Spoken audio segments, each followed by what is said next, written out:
In this presentation, we will look at drugs that help normalize cholesterol. First, we will review plasma proteins. There are 6 major classes, but only 3 that are relevant to coronary artery disease. The first are the very low density lipoproteins, which are your triglycerides. Then there are the low density lipoproteins, LDL. Cholesterol is the primary core lipid, and this one is the greatest contributor to coronary heart disease. We then have the high density lipoproteins, HDLs, which is made up of cholesterol also, but that's considered your good cholesterol level.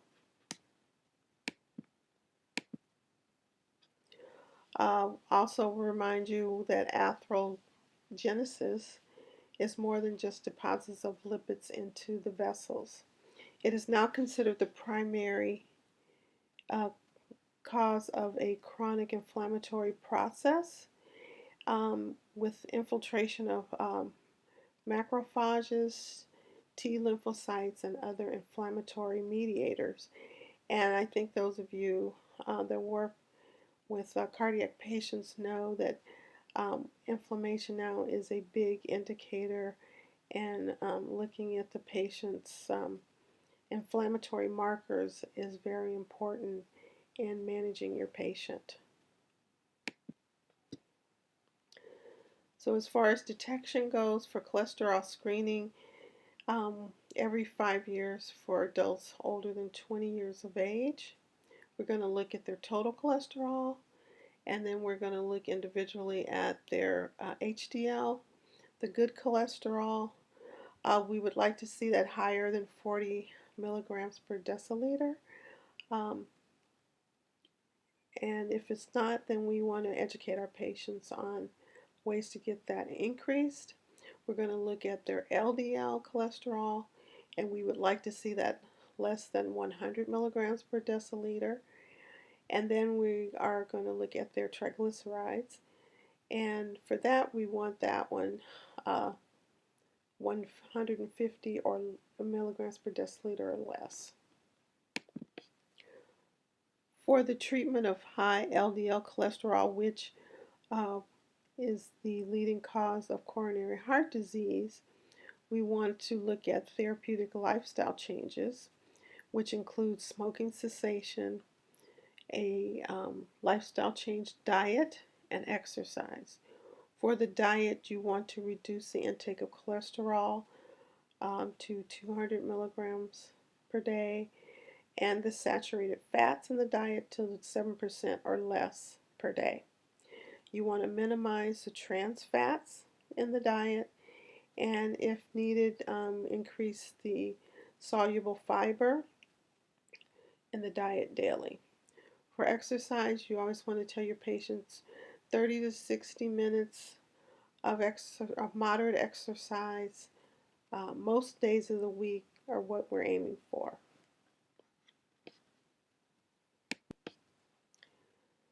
Drug therapy for high cholesterol is not the first line therapy. Drugs should only be used if the therapeutic lifestyle changes fail. And then if they do and you need to add medications, and you want to give the patient a good trial of lifestyle changes. It's not, let's do this and come back in a month. It might be at 3 months would be reasonable. And if they return at 3 months making progress, you could give them more time to see if they can continue to make changes. If they come back at 3 months and of course nothing's changed, or they might even be worse depending on the time of the year. This time of the year, the holidays are always a bad time of the year where people are eating more foods that are really bad for them. It might even be worse. So if that's the case, then you will consider medications. So we have the statins, we have the bile acid sequestrates, we have nicotinic acid or niacin, and we have the fibrates.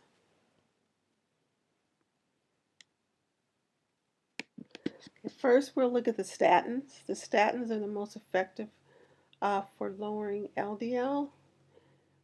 They can also help elevate the HDL and reduce triglycerides. Non-lipid benefits would include they promote plaque stability, so therefore they reduce the risk of cardiovascular events, and they can increase bone formation. What are some adverse effects of the statins? Very common ones include headache, rash, GI disturbance. Because of you do want to make sure that you give a statin at nighttime. So when you're prescribing that, make sure that that is included in your directions. Rare side effects include myopathy or rhabdomyolysis, which is rare, but you need to make sure that you inform your patient about the side effect. And if they experience any leg cramping that is new or pain, to alert you to that immediately. Also, hepatotoxicity. You're going to monitor for any new onset diabetes, so you're going to be monitoring blood sugars and cataracts. Drug interactions include most of the other lipid-lowering drugs except for the bile acid sequestrates. You can give those in combination. Any other drugs that inhibit the CYP3A4 in the P450 system. So that would be something that will come up when you're looking up your drugs for any drug interactions. If you are not sure of which drugs those are, you can always consult with your pharmacist. It's always a good idea.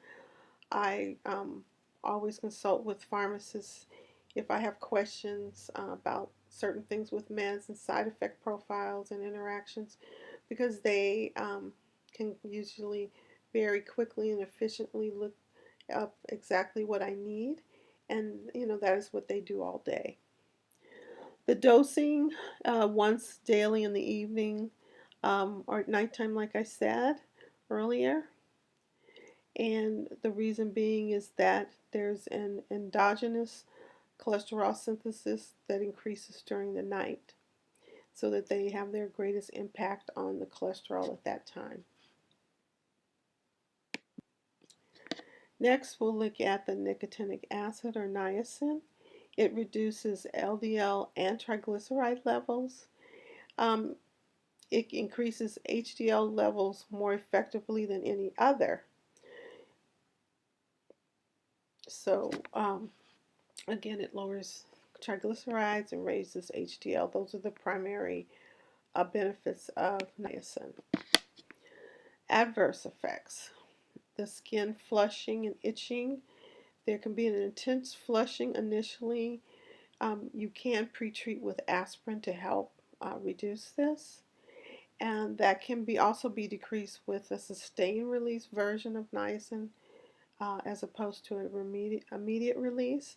So, but I'll tell you that this is one of the side effects that most people do not like, and that is why they don't particularly want to use niacin. Many times you'll have to introduce niacin when some of the others have not worked well. Then the patient may be more willing to try it, but the flushing can be a big problem, as well as any GI upset that may occur. You also have to watch for hepatotoxicity, hyperglycemia, so you're going to be checking blood sugar levels on a regular basis. It may precipitate any gouty arthritis the patient may have. So if they can start to complain of their gout-like symptoms, don't forget to think about the niacin.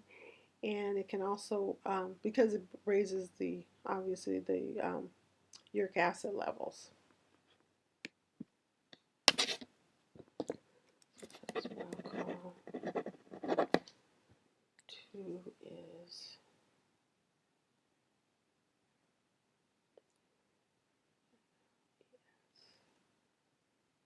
this is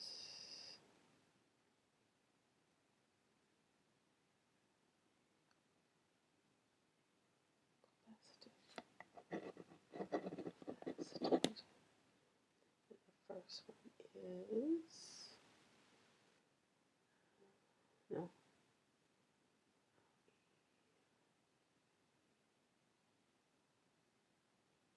question. Question.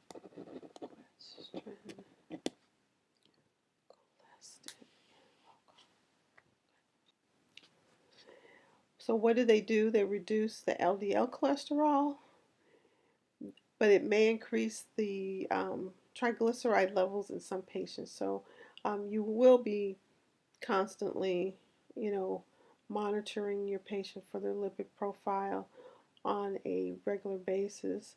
Um, so how do they work? They increase the LDL receptors on the hepatocytes, and it prevents reabsorption of bile acids. So mainly we use it to reduce LDL because of that function with a modified diet and exercise. One of the adverse effects for that drug, the main one, is constipation. So again, you would always have the patient um, increase fluids and some fiber. The fluids, of course, if it is okay with the patient's any other comorbidities. Next, we will look at Zetia. Zetia's mechanism of action is it impacts the plasma lipids and it inhibits cholesterol absorption. So it reduces total cholesterol, LDL, and the apolipoprotein B. It is approved for monotherapy, but it can also be combined with statins. The adverse effects can be the myopathy, uh,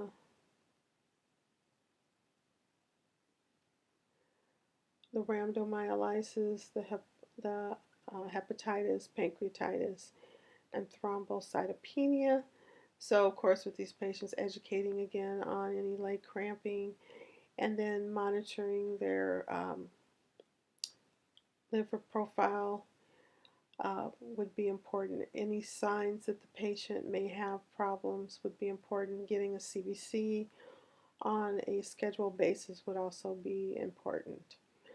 Drug interactions, there can be interactions with some statins, with the fibrates, with the bile acid sequestrates, and with cyclosporin.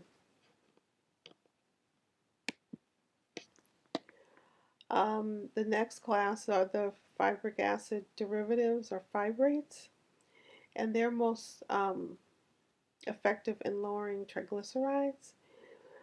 They can raise HDL levels, the good cholesterol, but they really have no effect on the LDL.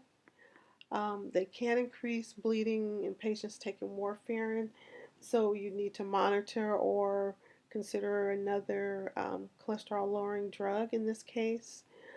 They can increase the risk of the rhabdomyolysis in patients taking statins, so you wouldn't want to combine them with statins. And the three drugs that are used in the U.S. are listed here. The one we will talk about first will be the gemfibrozol.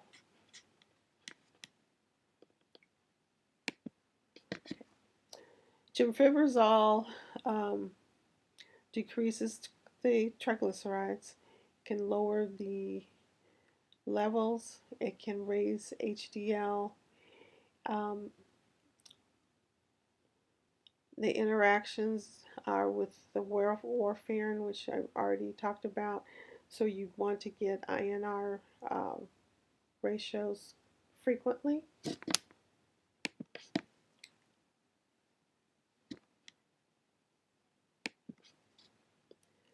So again, therapeutic uses are to um, reduce triglycerides, raise HDL.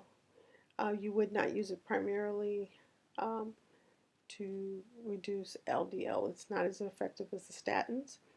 Side effects are And these are the other products that can be used, as well as some of the combination medications that are on the market. And there are others, of course, that can be used to help lower LDL, raise HDL, and lower triglycerides. Besides medications, there are other products that you can buy that are non-prescription. Um, the Lovaza is actually your omega-3s. Then you have your fish oils, your plants, sterols, your estrogens, and cholecystins. So those are things that you can also, the patients may come to you asking if they can use those products instead of trying prescription medications. I've also had many patients placed on the red yeast rice from even their cardiologists or in their primary care doctors. Uh, Many times can get some success, but eventually these patients seem to all end up on prescription meds at some point if they cannot control with the lifestyle changes with these products. Question 1, a patient is prescribed Mevacor. What will you teach the patient about this medication? It is a statin, and your answer would be B, with the evening meal. We talked about how that works best in the evening on the cholesterol in the body. Question 2, the nurse will teach a patient who is prescribed niacin to prevent flushing of the face by doing what?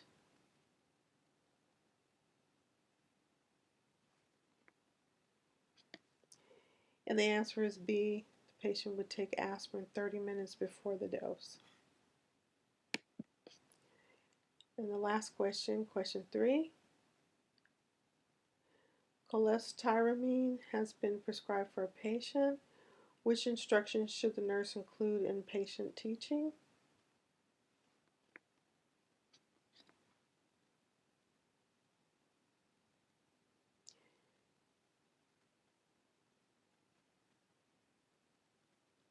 And the answer here would be A.